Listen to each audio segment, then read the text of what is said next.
Hi, everyone, and thank you for joining us for another episode of NCCAP's STEMinar series. Today, we are joined by Lucy House. Lucy House teaches yoga and mindfulness around the triangle. After developing a personal mindfulness and yoga practice, Lucy became passionate about delivering the benefits of contemplative practice to the community. Her yoga philosophy is centered on yoga as a meditative practice. Lucy studied mindfulness and public policy in graduate school at UNC Chapel Hill, where she earned her master's degree. To learn more about Lucy and other Growga team members, make sure you check out www.mygrowga.com. Hi, everyone, and thank you for joining us for another episode of our seminar series. I am Shanika Simmons, the program coordinator at the North Carolina Center for Afterschool Programs. Hi, I'm Diana. I'm the New Vista After School STEM Expansion member, joining Shanika on this seminar. And we are joined by Lucy House. Lucy, hi, it's so good to see you. Hello, everybody. I'm so happy to be here. And Lucy House is she is a yoga instructor at Growga. And so Lucy, can you tell everybody about Growga, what it is, how long you guys have been in existence, all that good stuff? Absolutely. Growga's mission is to make yoga and mindfulness accessible to everyone, where they learn, where they work, where they play, and where they lead. So we provide yoga and mindfulness classes to kids and adults and families across the triangle, but also we are in South Carolina and Illinois. We started we've been in existence over a year, and we've been growing ever since we started. We work with some of our key partners, our Durham Public Schools and the YMCA. And Lucy, what can youth learn from practicing yoga? What are some of the benefits? Wow, so I think that for people interested in STEM, the benefits of Growga would be of great interest because they have a lot to do with the brain and our bodies. And what we know about yoga is that yoga and mindfulness can change our brain and our body chemistry to make us, among other many things, like calmer, more creative, have better memory, have better well-being. So that's encompassed by things like happiness and life satisfaction. It makes us more compassionate to ourselves and to others, and it also improves our physical health. And I know you just answered the question, how is yoga related to STEM? But why is it that when we typically think of STEM, we don't automatically go to activities like yoga? Do you have an answer for that?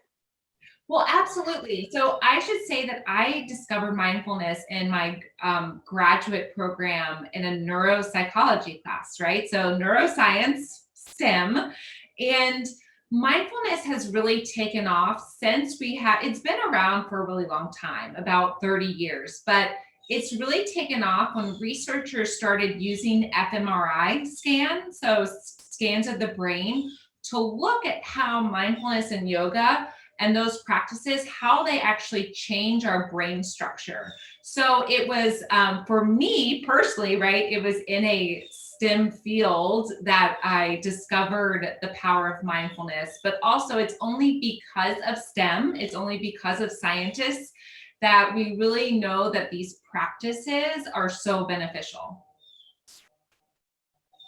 Thank you for that. And why do you think out of school time programs should prioritize mindfulness during a time like a global pandemic?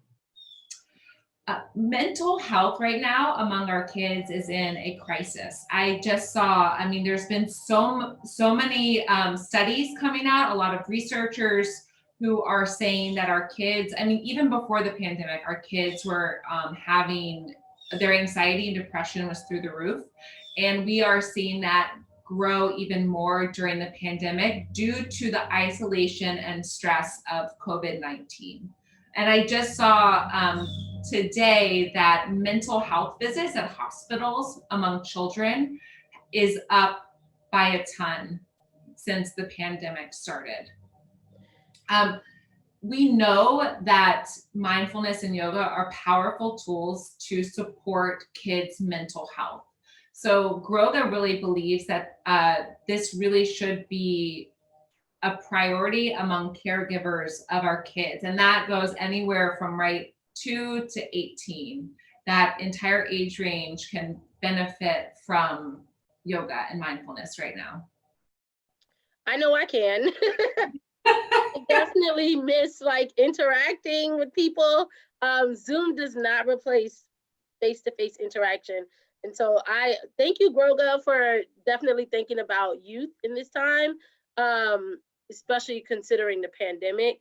So shifting a little bit and keeping it in terms of youth, but when I immediately think of yoga, and I look on the internet for different yoga activities, typically there's a woman instructor.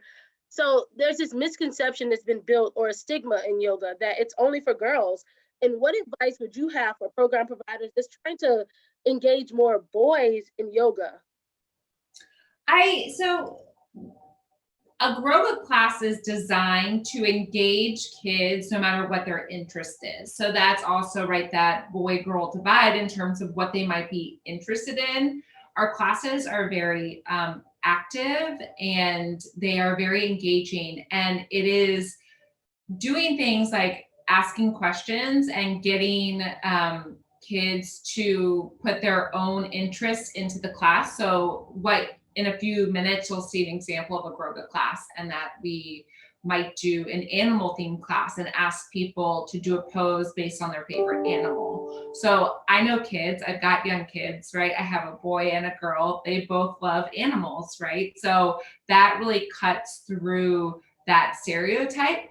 And then also in the games that we play, all kids love games, no matter their age, no matter their interest, no matter kind of what activity they enjoy the most.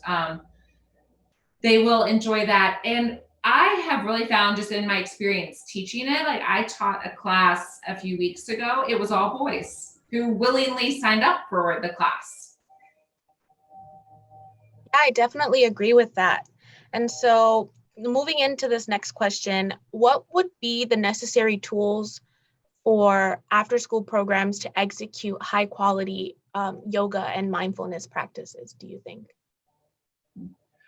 Well, I certainly think that having some background in teaching is important, and using a quality curriculum that has been carefully put together and is evidence-based. I think that is the first line. But that isn't to say I don't think it's worthwhile if you have limited time, to do a 3-minute video that you might find on the internet. This isn't this is definitely don't let perfect be the enemy of good, right? Anything that the kids can get is beneficial. But in that same vein, I want to encourage providers to think outside the box, and that every kid doesn't need to have a yoga mat.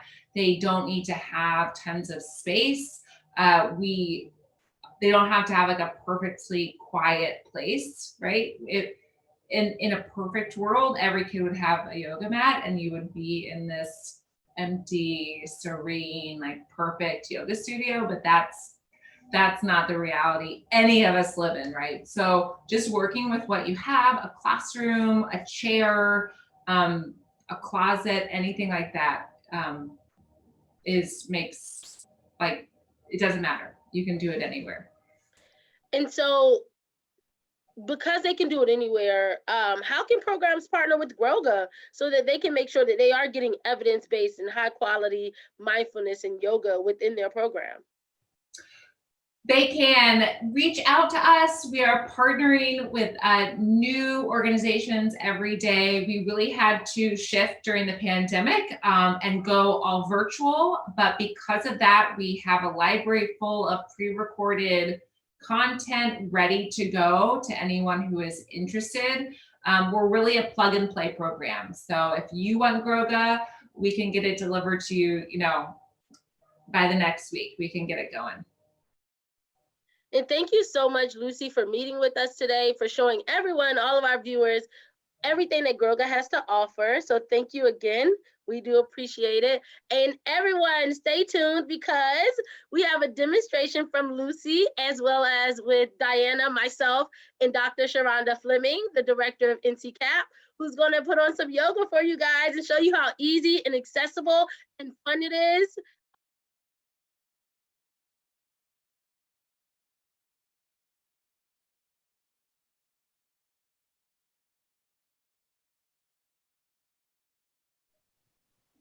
All right, now we will show you all an example of our Growga Kids class. This is perfect for kids ages 5 to 8.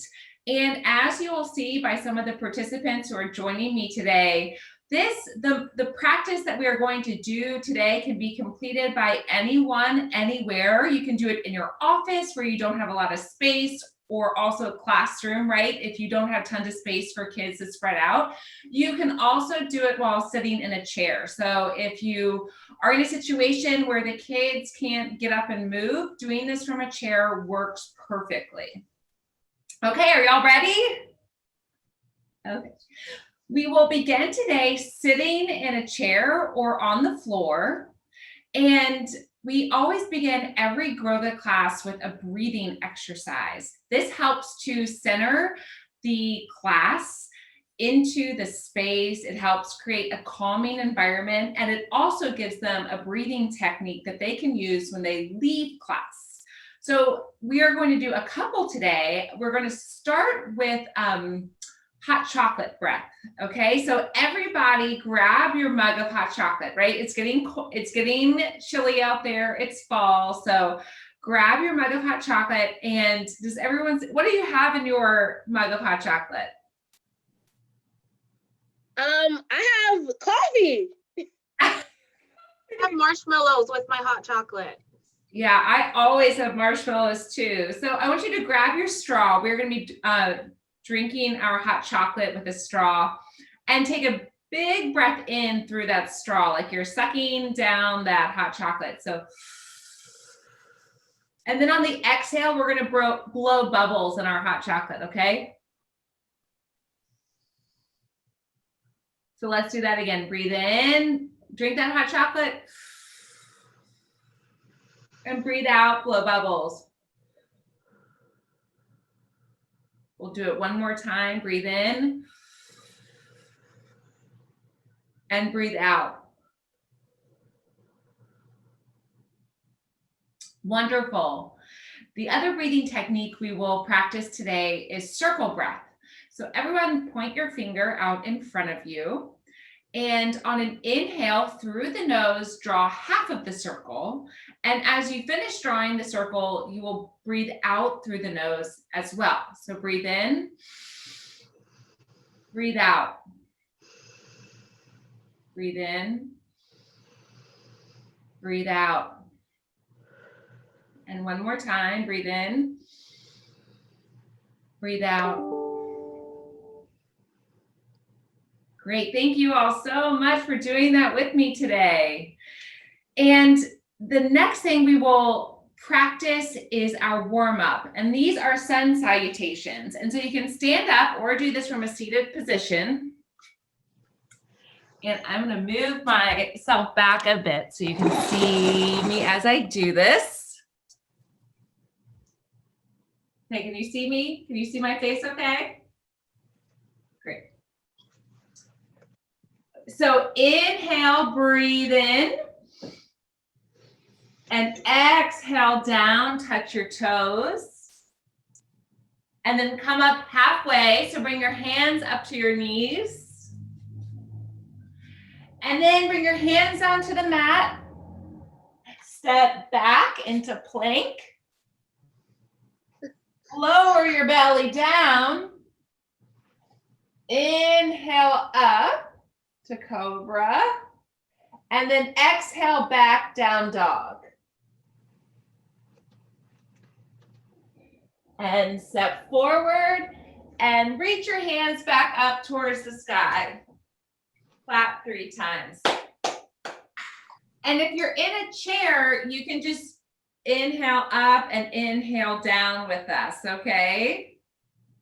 So let's do that again. But this time, I think we should do it in a funny voice. So do any of y'all have an idea of what sort of funny voice we could do it in?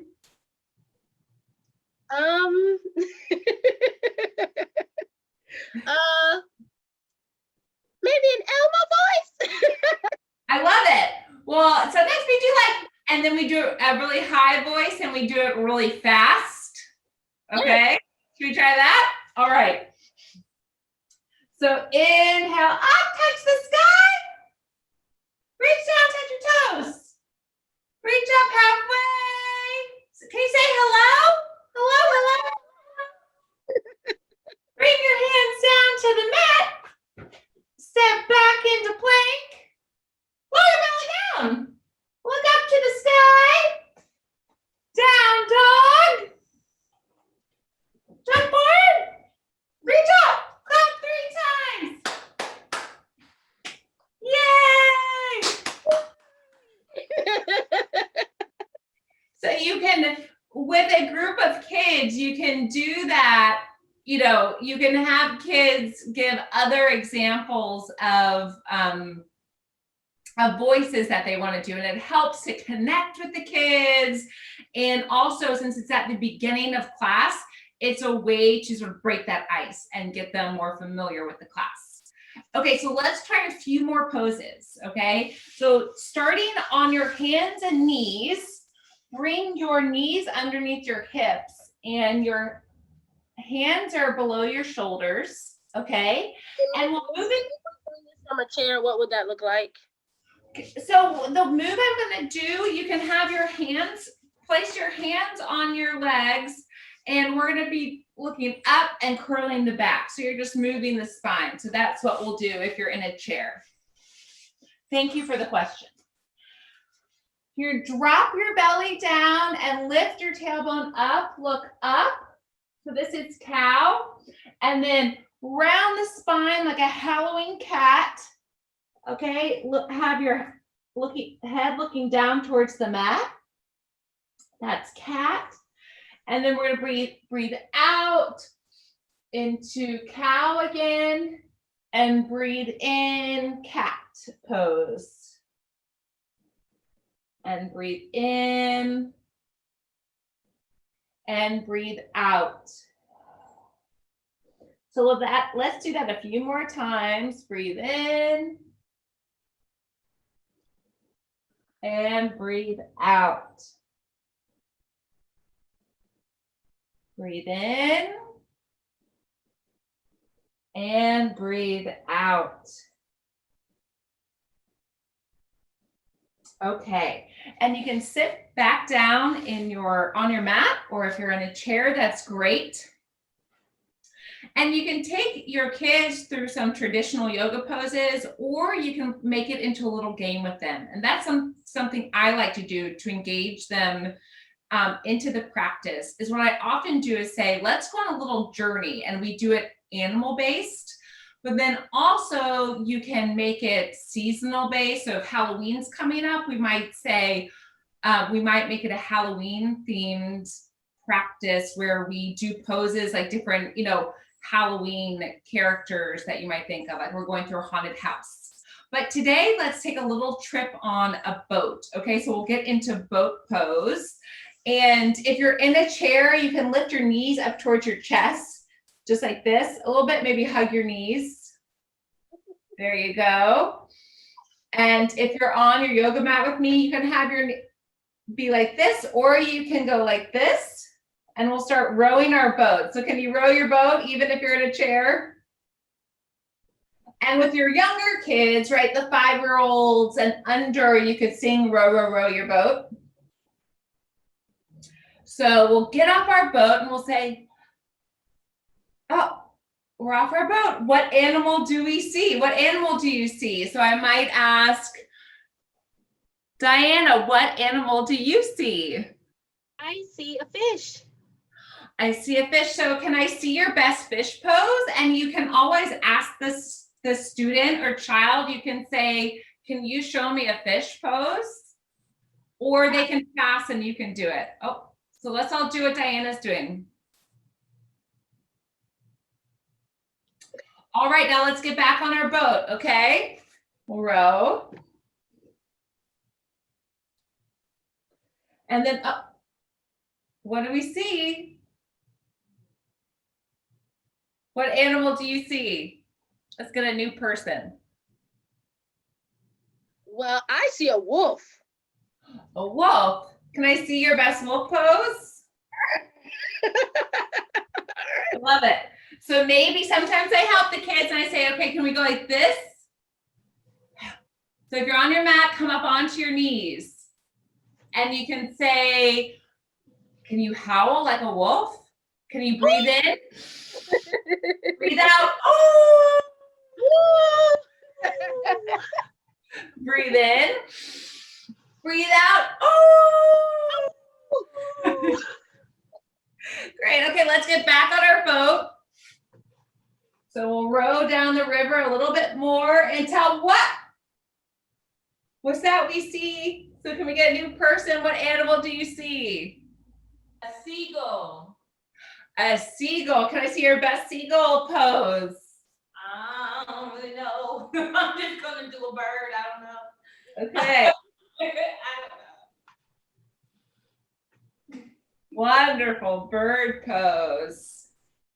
Okay. And now you can stand up on your mat. And now that we've gone through sort of that intro, I'll just show you about 2 or 3 more traditional yoga poses. Starting with, let's do warrior 1. So bend your front knee, doesn't matter which knee is forward. Back leg is back like this.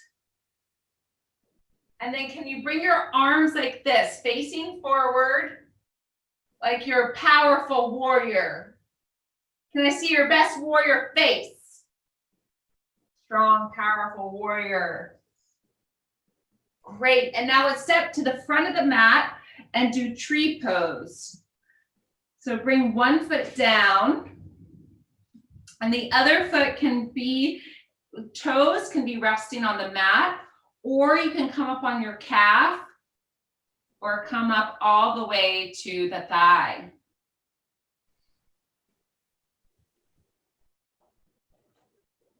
And smile. And then it can be fun. Can you grow your branches, lift your arms up into the sky? That's a little bit more of a challenge.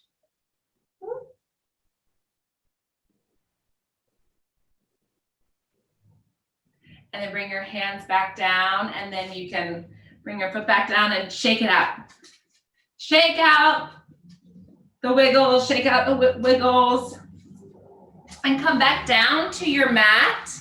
And we will finish with, today we will finish with a relaxation exercise. What I didn't do with you all today is that we always incorporate a yoga game into our Growga classes. So that can be something like, if you work with kids, you're probably familiar with Wax Museum, that game. So we do that, but make it yoga. And then we also do Yogi Says instead of Simon Says. So things like that. But today we'll just do our relaxation exercise since we're not all together. So for this, you can be sitting down, or you can be laying down on your mat or the floor if your setup works for that. And I invite you to close your eyes or look softly down at the floor if closing your eyes is not comfortable for you.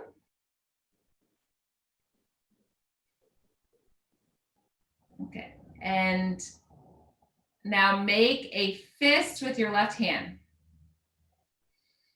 and breathe in. And when you breathe out, completely relax the fist. So relax the hand. And I will make a fist with the other hand and breathe in. And when you breathe out, completely relax. And now breathe in, bring your shoulders up to your ears really tight. And breathe out, release. And scrunch up your face really tight, all the muscles. Close your eyes. Make a kissy face. And then breathe out, completely relax the face. And then we will ball up the toes, so kind of making a fist with our foot. Breathe out, completely relax. And doing it with the other foot. Curling the toes, making a fist with the foot, breathe out, release. And last, we're gonna hug ourselves really tight and breathe in and exhale, release. All right. That was an example of our Growga Kids yoga class. I hope you enjoyed it and that you feel a little bit more limber, a little bit more relaxed. Thank you so much for doing it with me. Thank you. And have a great day, everyone. To learn more about Growga or to become a Growga instructor, visit www.mygrowga.com. Don't forget to like, share, and subscribe to our YouTube channel for more videos like this and others that we know you'll enjoy. Do you have an idea for a STEMinar or a webinar that you would love to see NCCAP cover? Well, comment below or check out our website at www.ncafterschool.org.